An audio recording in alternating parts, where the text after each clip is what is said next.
Hey guys, it's Manager Kiley, and in today's video, I'm going to go through the rules of Ultimate Frisbee. So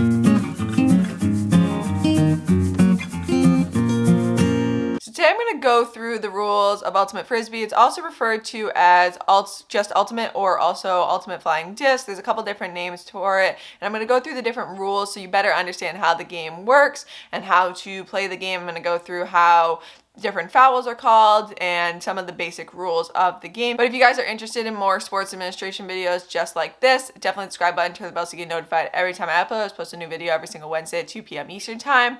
And let me know in the comments down below if you have any questions, whether related to this video or any questions about my channel at all. I would love to answer some of your questions in a Q&A video in the future. So definitely let me know any questions you have about my channel, about anything, about my background in sports. Definitely let me know in those comments as well. So the game of Ultimate Frisbee is played with two teams and it is played 7-on-7. The teams can have up to 12 people on the teams, but there's 7 on the field for each team at a time. And the goal is to score the most goals. To score a goal, you need to throw the flying disc or the Frisbee over the end line into the end zone, and somebody needs to catch it in that end zone with at least 1 foot on the ground to score that goal.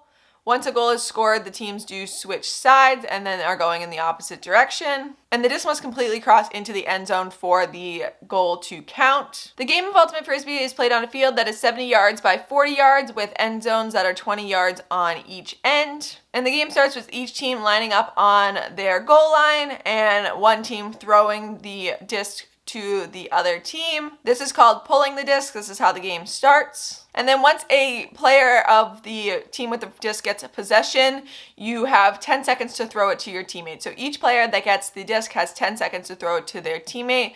Once they receive the disc, they also can't move or they would get a traveling violation. So you have to stay in one spot. So once you grab the disc, you have to plant and stay in one spot. You do get one step really. It's really your pivot. So you have to keep 1 foot on the ground, but you do get a pivot foot that you are able to pivot around to find a teammate to throw that disc to. So the goal of the sport is really throwing that disc up the field to try to get into the end zone. The opposing team is trying to stop you from doing that, so they're going to try to block your passes, intercept the different passes. They're also going to receive the disc if you are to drop the disc at all. So if you throw it to your teammate and your teammate drops it, the other team will receive the disc. Or if you throw it out of bounds, the other team will receive the disc. They do have to bang it off the ground before they can start, but they do get the disc. So you have to be aware that it's not like you have unlimited chances. You have to get that disc to your teammate, and your teammates are throwing it up the field to try to get it into that end zone without the defense taking the disc away. The game is not timed. It is actually score based. So halftime happens when one team scores 9 points in international play or 8 points in NCAA play.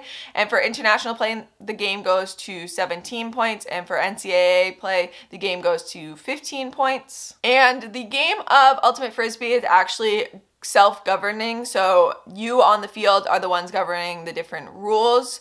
So you have to, if it's not a contact sport, so if you make contact with somebody, you have to just call out the fouls on your own. You're understanding the rules and calling them out on your own to govern the game. So you are the officials in the game. There's not like a set officials for the game. Now, a few infractions and stuff that you might have is stalling. So this is when you take longer than 10 seconds to play the game, and you can, as a defender, count out that 10 seconds. So if somebody's holding the disc, you can count out loud 1, 2, 3 and count on to 10, and if you count to 10, then you get the disc.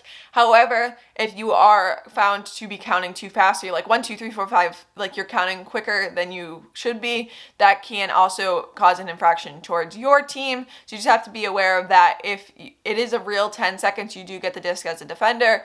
However, if you're counting too fast, the player that has a disc gets another 10 seconds. So some other fouls and infractions.